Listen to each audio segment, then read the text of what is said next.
दत्तात्रेय होसबोले जी, संघ कार्यवाह, राष्ट्रीय स्वयंसेवक संघ, जो आज के कार्यक्रम के विशिष्ट अतिथि भी हैं, मेरा आपसे विनम्र आग्रह है कि कृपया आप मंच पर आए और हम सबका मार्गदर्शन करें। माननीय दत्तात्रेय जी।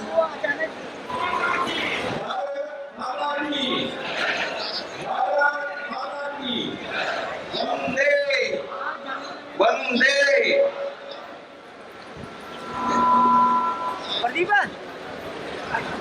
आप सभी को नमस्कार। मैं आप सब यहाँ इस परिसर में आए हुए सभी से प्रार्थना करता हूँ, आगे के कार्यक्रम के लिए कृपया अपने अपने स्थान पर विराजमान हो जाइए।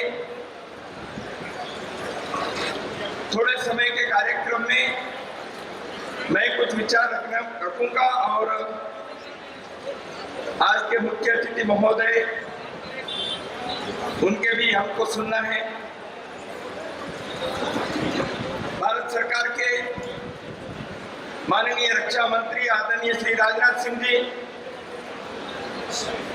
जम्मू कश्मीर पीपल्स फोरम के सम्माननीय अध्यक्ष श्री रमेश चंद्र सभरवाल जी,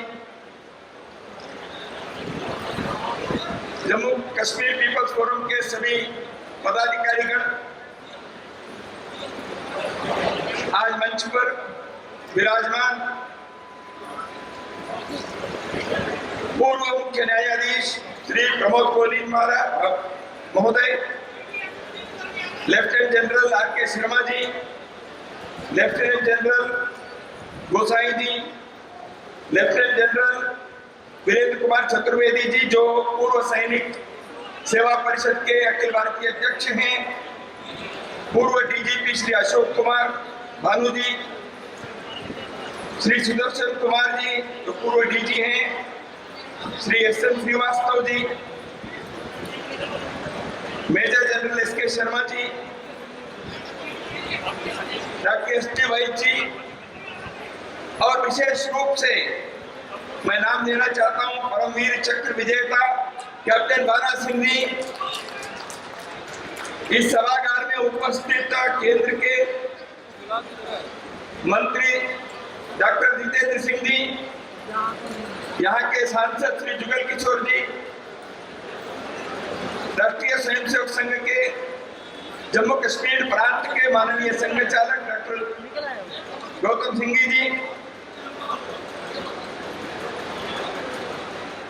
जिनके सम्मान में हम यहाँ आज उपस्थित हुए, ऐसे सभी बलिदानी परिवारों के सम्माननीय परिवार सदस्य इस कार्यक्रम में विशेष रूप से आए सभी माता भगिनी सज्जन बंधु,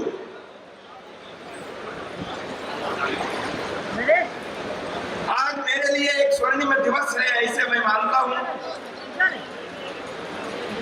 यह मेरे लिए अत्यंत गर्व और धन्यता की बात है कि आज उन परम पुण्यात्माओं के परिवारों के बीच उपस्थित हूं, जिन्होंने मातृभूमि की रक्षा के लिए अपने प्राणों की आहुति दी, और उन महान भावों के साथ यहाँ मैं बैठा हूं, जो अपने जीवन के महत्वपूर्ण वर्ष राष्ट्र की सेवा में लगा दिए और आज सेवानिवृत्त है, लेकिन देश के लिए सदैव सक्रिय है। बंधुओं, ऐसे वीरों के शौर्य और पराक्रम को स्मरण करते हुए स्वतंत्रता के इस अमृत महोत्सव वर्ष में हम कारगिल विजय दिवस के विशेष रूप से मना रहे हैं। इसलिए मैं जम्मू कश्मीर पीपल्स फोरम को विशेष रूप से उनका अभिनंदन करता हूं।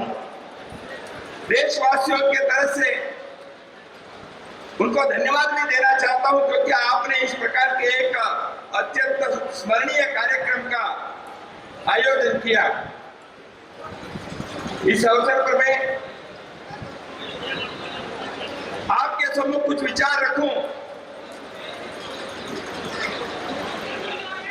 हम सब जानते हैं वर्तमान वर्ष भारत के स्वाधीनता के अमृत महोत्सव का वर्ष है। 75 वर्ष हो गए देश आजाद होकर। हमें एक स्वतंत्रता ऐसी नहीं मिली है, हम सब जानते हैं। देश की स्वाधीनता के लिए कई पीढ़ियों तक हमारे पूर्वजों ने कितने प्रकार के संघर्ष किए। उन सभी स्वतंत्रता संग्राम के सेनानियों के त्याग और बलिदान के कारण आज हम स्वतंत्र भारत के नागरिक हैं, ऐसे गर्व से कह सकते हैं। उन सभी स्वतंत्रता सेनानियों की जो त्याग के, तपस्या के, बलिदान की कहानी है, वो सब इतिहास के पन्नों में छुपे हैं। ऐसे सभी के हर वर्ष वैसे देखा है तो इस वर्ष विशेष रूप में हमें स्मरण करना चाहिए। उन सभी स्वतंत्रता सेनानियों के प्रति हमें कृतज्ञ रहना यह एक राष्ट्रीय कर्तव्य है। जो स्वतंत्र भारत में जन्मे हैं, ऐसे नई पीढ़ी के युवक युवतियों को, बालक बालिकाओं से विशेष रूप से मेरा अनुरोध है, हम उन स्वतंत्रता सेनानियों के स्मरण केवल न करें, बल्कि उनके उस परम राष्ट्रीय कर्तव्य को स्मरण करते हुए उनसे प्रेरणा लेकर भारत को एक भारत श्रेष्ठ भारत और विश्व में सिरमौर देश के रूप में खड़ा करने के लिए अपने जीवन में संकल्प ले। यही हम उन स्वतंत्रता सेनानियों के प्रति अर्पित करने वाली सच्ची श्रद्धांजलि होगी। जम्मू कश्मीर देश के स्वतंत्रता के समय से ही पाकिस्तान की कुदृष्टि यहाँ बढ़ गई। हम सब जानते हैं, आप लोगों के लिए इसके बारे में मुझे विशेष रूप से कहने की कोई आवश्यकता नहीं है। 1947 से ही इस देश को विभाजित कर एक स्वतंत्र देश के रूप में बने पाकिस्तान ने कभी आतंकवाद, कभी अलगाववाद, कभी आक्रमण ऐसे करते हुए भारत के अंदर, विशेष रूप से देश के इस भाग में, जम्मू कश्मीर में अशांति और अस्थिरता को बनाए रखने के लिए हर प्रकार के प्रयास किया। उन सारे प्रयासों को परास्त करने के लिए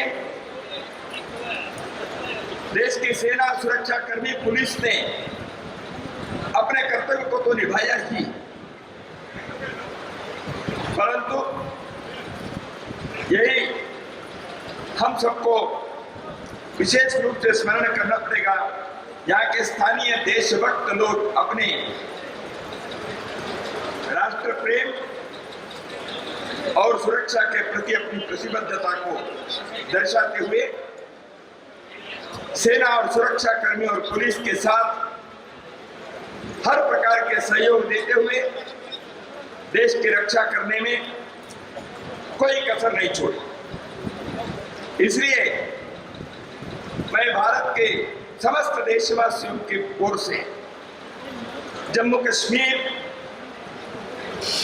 लद्दाख समेत सभी यहाँ के लोगों को, यहाँ के हर एक नागरिक को मैं धन्यवाद देना चाहता हूँ, आपको नमन करना चाहता हूँ। मित्रों,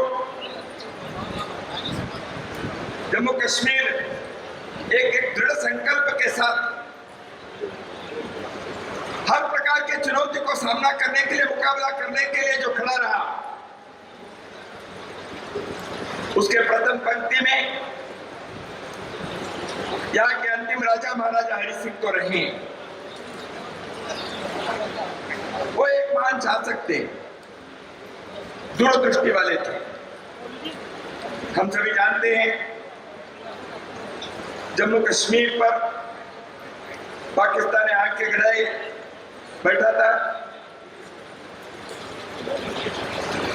इस देश पर शासन करने वाले अंग्रेजों के मन में भी शायद देश के इस हिस्से को भारत के साथ जोड़ने के बजाय पाकिस्तान के साथ जोड़ने के लिए उनके मन का विचार होगा, इसलिए उन्होंने इसको स्वातंत्र दे दिया, आपको जिनके साथ जाना चाहिए जाओ। लेकिन महाराजा हरि सिंह जी ने और यहाँ के लोगों के मनोभाव को और उनके स्वयं के राष्ट्र भक्ति के आधार पर भारत संघ के साथ अधिमिलन कर दिया, विलयन कर दिया।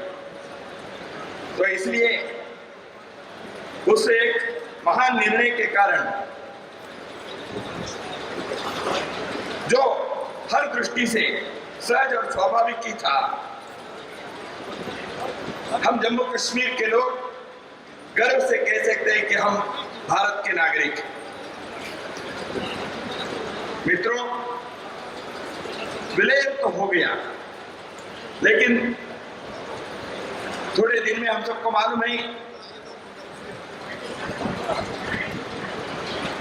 केंद्र के उस समय के नेतृत्व हो, यहाँ के राजनीतिक क्षेत्र के लोगों के उनके विचार हो, यहाँ भारत पर लागू होने वाले संविधान के कई बातें यहाँ लागू नहीं। हम सब जानते हैं स्वतंत्र भारत का एक पहला जन आंदोलन इसी कारण से प्रारंभ हुआ, भारत के संविधान को यहाँ लागू। उस जन आंदोलन को पूरे देश में फैलाने के लिए डॉक्टर श्यामा प्रसाद मुखर्जी, पंडित प्रेमनाथ डोगरा ऐसे महान विभूतियों ने जो कार्य किया, वह आज हमको उनके प्रति कृतज्ञता पूर्वक स्मरण रखना चाहिए, स्मरण करना चाहिए। जब जब मैं जम्मू कश्मीर में प्रवेश करता हूं, मैं यहाँ ब्रिगेडियर राजेंद्र सिंह जी को, लेफ्टिनेंट कर्नल नारायण सिंह जी को, डॉक्टर श्यामा प्रसाद मुखर्जी को, पंडित प्रेमनाथ डोगरा जी को स्मरण करता हूं, क्योंकि इस भूमि पर आने के लिए ये मेरे मातृभूमि के हिस्सा आज भी है। इस प्रकार की भावना मेरे अंदर अत्यंत गर्व से आने के लिए ये लोग कारणीभूत रहे। इनके कारण जम्मू कश्मीर के लोग भारत के नागरिक। आंदोलन चला, नारे लगी, एक देश में दो विधान, दो निशान, दो प्रधान, नहीं चलेंगे, नहीं चलेंगे। हम सबको मालूम है भारत के संविधान को एक हाथ में, तिरंगा झंडे को दूसरे हाथ में लेकर उस समय के राष्ट्रपति महोदय डॉक्टर राजेंद्र प्रसाद जी के चित्र को गले में लगाकर यहाँ के लोगों ने एक अद्भुत आंदोलन किया, जो स्वतंत्र भारत के प्रथम जन आंदोलन था। 1947 में पाकिस्तान ने कबीलियों के मार्फत जो भारत पर आक्रमण किया, उस आक्रमण में इस हिस्से के बहुत सारे स्थानों पर कई लोगों के नरसंहार हुआ। हमारे माता बहनों के साथ कई प्रकार के अत्याचार हुए। भारतीय सेना के वीर जवानों ने अपने रण कौशल का परिचय देते हुए राजौरी और पूंछ की बारामूला क्षेत्र को, इन सबको पाकिस्तान से कब्जे से बाहर। हम कैसे भूल सकते हैं प्रथम परमवीर चक्र विजेता मेजर सोमनाथ शर्मा जी को? हम कैसे भूल सकते हैं पूंछ के रक्षक के नाते प्रसिद्ध ब्रिगेडियर प्रीतम सिंह को? हम कैसे भूल सकते हैं महावीर चक्र विजेता और जंगल के युद्ध में हीरो ब्रिगेडियर मोहम्मद उस्मान को? हम कैसे भूल सकते हैं स्कर्दू में मेजर शेर सिंह थापा और इसके अतिरिक्त भी बहुत सारे हमारे सेना ऑफिसर्स, उन जवानों के प्राणोत्सर्ग के कारण जम्मू कश्मीर के बड़े क्षेत्र को पाकिस्तान के चंगुल से बचाने में वो कामयाब हो। 1947-48 के रणक क्षेत्र में भारतीय फौजें लड़ रही थी, तब जम्मू कश्मीर के लोग भी उनके साथ कंधे से कंधा मिलाकर अपना योगदान दे रहे। पाकिस्तानी सेना के आक्रमण ने अकेले मीरपुर शहर में 20-25 हजार लोगों के नरसंहार हो गया, मारे गए। इसके अलावा भी कई स्थानों पर लोगों ने उनके इस आक्रमण के शिकार हुए। मैं इस समय कोटली के उस घटना का स्मरण करता हूं। कोटली में भारतीय सेना ने उस समय एयर ड्रॉप किया था गोला बारूद से भरे बॉक्सेस को, लेकिन एयर ड्रॉप करते समय कई दूसरे जगह पर वो गिर गया था। भारतीय सेना के हाथ में वो लगना चाहिए। यहां बैठे हुए पुराने लोगों को इस घटना के जरूर याद होगा, लेकिन नई पीढ़ी के लोगों को हमेशा स्मरण रखना चाहिए उस समय यहाँ के नागरिक जिन्होंने गोलियों के भगदड़ के बीच खुद जाकर उस गोला बारूद को लाने में कामयाब हुए। ऐसे धर्मवीर खन्ना जी, वेद प्रकाश चड्ढा जी, सरदार प्रीतम सिंह जी, सुखा सिंह जी, क्या इनके जो प्राणाहुति है वो किसी वीर जवान से तो कम नहीं है। भारत में सेना के सैनिक और सीमा पर रहने वाले लोग ऐसे साथ साथ मिलकर इस देश की रक्षा किए हैं।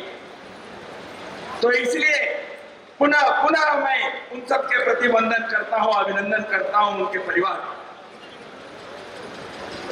उसी प्रकार पूंछ के स्थानीय अमृत सागर जी, जो वहां के भारतीय सेना की मदद करने के लिए वहां के लोगों को उन्होंने इकट्ठा किया, उसमें ही वो प्राणाहुति दी। कश्मीर के देशभक्त मकबूल शेरवानी के योगदान अत्यंत स्मरणीय है। पाकिस्तानी फौज श्रीनगर पहुंचने के लिए निकले थे, लेकिन उनको उन्होंने बुला दिया, दूसरे रास्ते उनको बताए, तब तक भारत की सेना श्रीनगर पहुंच गई, इसलिए श्रीनगर बचा सके।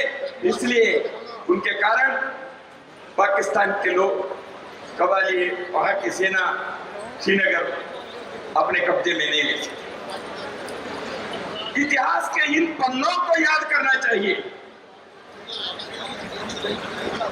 भारत की रक्षा यहाँ के लोगों के, यहाँ के नागरिकों के, यहाँ के वीर वनिताओं के, यहाँ कार्य किए हुए देश की सेना के, पुलिस के एक एक व्यक्ति ने जिस प्रकार इस देश की रक्षा के लिए अपने सब कुछ न्योछावर कर दिया।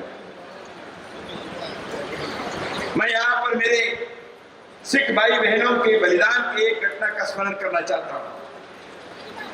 पाकिस्तानी फौज कश्मीर में आई, चुरा नाम के एक छोटे से गांव में, जहां सिख भाई बहने रहते थे। पाकिस्तान के सेना के आगमन के कारण उनके वो तो नियंत्रित थे वहां के लोग, तो सब इकट्ठे हुए। उस समय सिख समुदाय के उन वीर वनिताओं ने, माताओं ने पुरुष वेश धारण करके पाकिस्तान की सेना के मुकाबला किया। क्या बात, किस प्रकार से है भाई। 402 महिलाएं, बच्चे, पुरुष उस मुठभेड़ में, उस मुकाबले में वीर गति प्राप्त। यह मिट्टी, भारत के यह मिट्टी, इसलिए यह तीर्थ क्षेत्र है, तीर्थ क्षेत्र है। यहाँ के मिट्टी के कण कण वंदनीय है, यह श्रद्धा का स्थान है।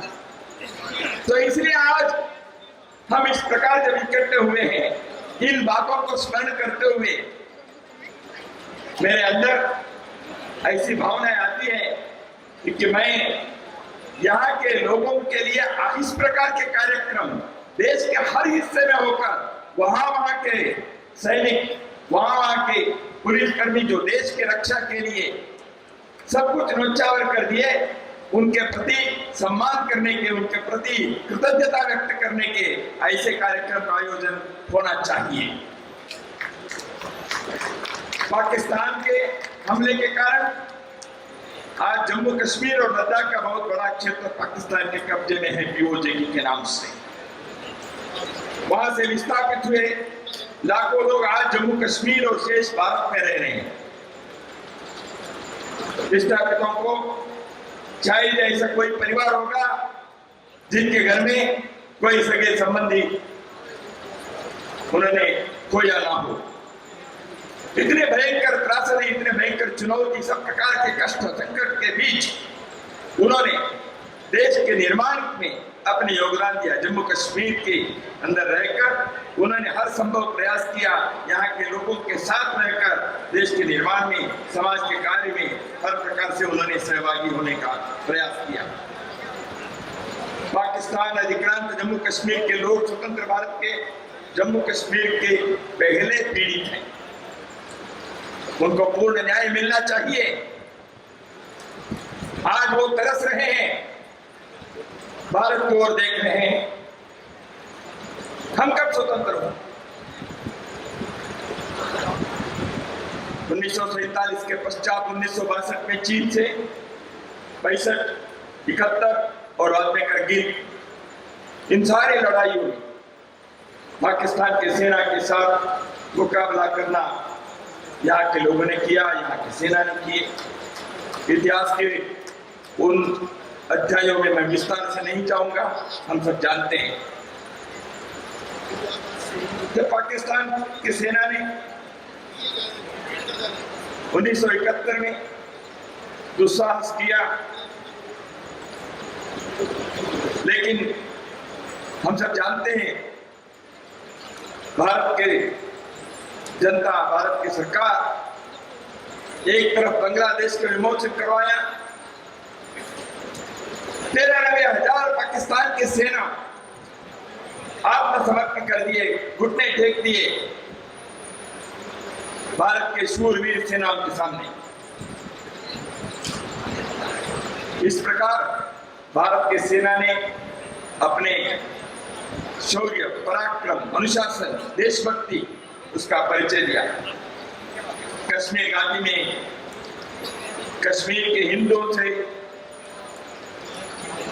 जो अत्याचार उनके ऊपर पिछले कुछ दशकों में हुआ, उसके बारे में कहने की जरूरत नहीं है। अलगाववाद के, कश्मीरियत के नाम पर जो यहाँ के लोगों के साथ राक्षसी कृत्य हुए, वह इतिहास के रक्त रंजित अध्याय हो गए। मित्रों, जम्मू कश्मीर और लद्दाख के पुलिस ने सेना के जैसे हर इस प्रकार के आतंकवाद और अलगाववाद से लड़ते हुए उनको परास्त करने के लिए अपने बहुत ही महती भूमिका निभाई। आतंकवाद से जूझते हुए देश की रक्षा के लिए उन्होंने हर संभव अपने प्रयास किया। 1999 में पाकिस्तान ने जो करगिल पर आक्रमण किया चोरी छुपके, उस समय करगिल के लोगों ने जैसे वहां सेना के साथ खड़े रहकर उनकी सहायता की, इसके बारे में भी हम जानते हैं। जब करगिल का उल्लेख करता हूं, याद करता हूं,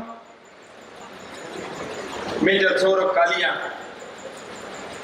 captain Vikram Batra, captain Manoj Pande, lieutenant Balwan Singh, grenadier Yogendra Singh Yadav, major Rajesh Adhikari, major Vivek Gupta, Naik Digendra Kumar, rifleman Sanjay Kumar,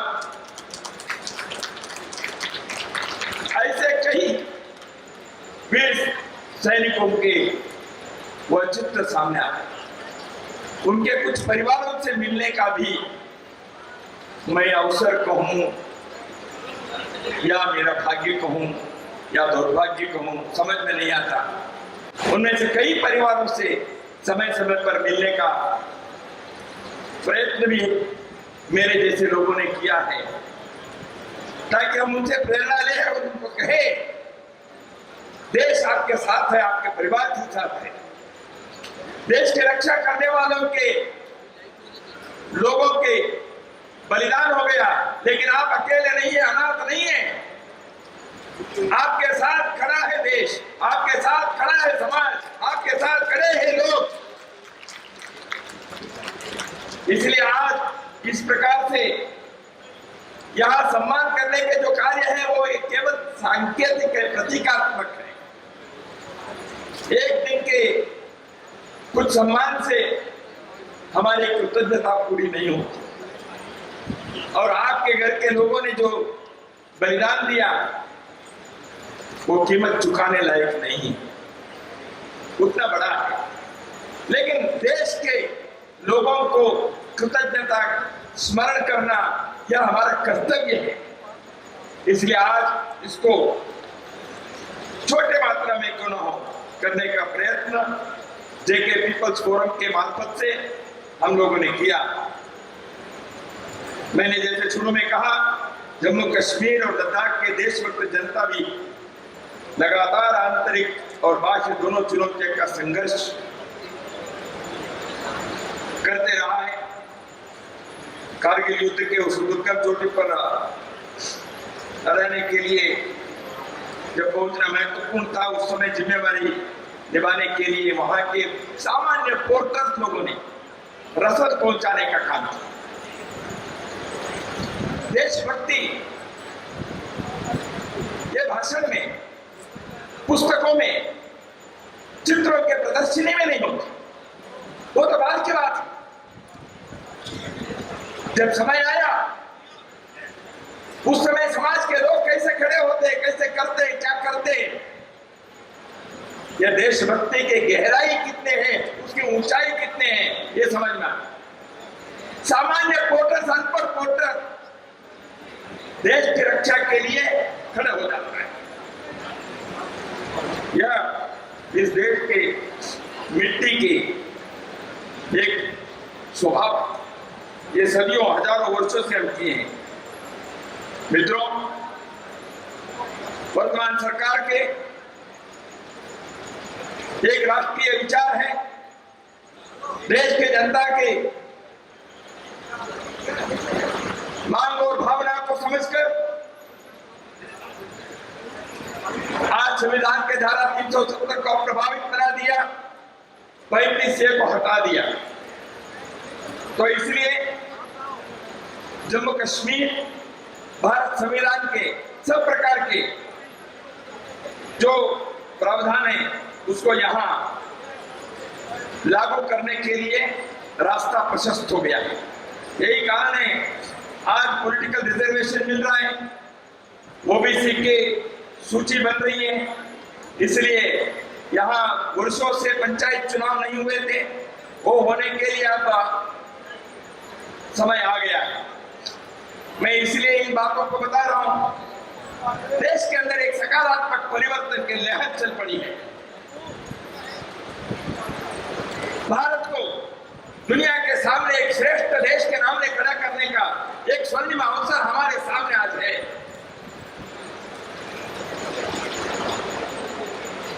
देश की सीमा की सुरक्षा, देश के समाज के आंतरिक सुरक्षा, सब प्रकार के भेदभाव, इन सबको मिटाते हुए सुरक्षा के ध्यान में रखते हुए हमें भारत को एक नवीन भारत के नाते, एक नवोदय भारत के नाते, एक स्वर्णिम भारत के नाते, एक सशक्त भारत के नाते, एक स्वाभिमानी भारत के रूप में, एक शक्तिशाली भारत के रूप में खड़ा करने का एक नया अध्याय प्रारंभ करना चाहिए। इसलिए आज मैं आपके सम्मुख इतना ही कहूंगा, हम अलगाववाद, आतंकवाद, आक्रमण, इन सब के साथ वर्दी पहने हुए सेना, सुरक्षा कर्मी, पुलिस, ये तो अपने कार्य निभाएंगे ही, लेकिन समाज अपनी जागरूकता, अपने प्रतिबद्धता, अपने संकल्प के साथ खड़े हो और अपने देश के वीर सैनिकों को हमेशा यह भरोसा रहे, हम आगे बढ़ते हैं तो सारा राष्ट्र मेरे सामने, मेरे साथ है, मेरे पीछे खड़ा है। यह विश्वास, यह भरोसा वहां लड़ने वाले सैनिक या पुलिस इनको हिम्मत देती है। तो इसलिए हम वीर शहीदों के स्मरण जब करते हैं, मुझे वो गीत की पंक्ति याद आती है, शहीदों की चिताओं पर लगेंगे हर वर्ष मेले, शहीदों की चिताओं पर लगेंगे हर वर्ष मेले, वतन पे मिटने वालों की यही बाकी निशा होगा।